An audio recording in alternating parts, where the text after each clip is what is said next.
mag-unboxing tayo ng ng mini fan na nabili natin sa Shoppee nung 8K. Actually, itong mini fan na to is bigay lang sa akin ng boyfriend ko. Birthday gift niya sa akin pero 2 weeks dumating. Check natin yung yung mini fan. Sulit nga ba yung pinambayad natin dito sa mini fan?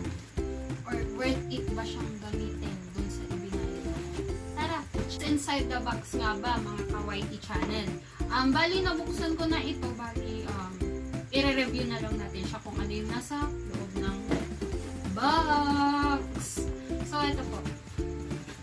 Okay, yung part nung fan natin is meron tayong clip. Which is yun yung nagsisilbing stand nung fan para tumayo. So ito po yung susunod na part nung para sa stem ng fan. Pangdugtong siya. So idudugtong po natin siya mamaya. Makikita nyo guys. Then, tignan natin yung mini fan kung gaano siya kalaki. Okay. Ito po siya guys. Yan. Ito po yung mini fan. Kasi laki po siya ng mukha. Yan. Ito po. May saksakan din po siya. Katulad ng mga electric fan na nabibili natin sa malls. Then, tara, i-assemble na po natin yung mini small fan po natin.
Bali, yung volt niya is 220 volts. So, try natin guys.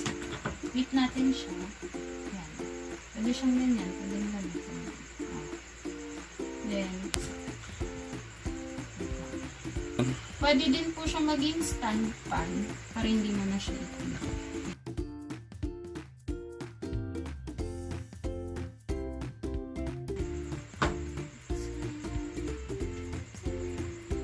Try po natin siya, gagana po siya. 220 volts po ito guys. Okay. Ayan na po. Hanggang ano lang siya.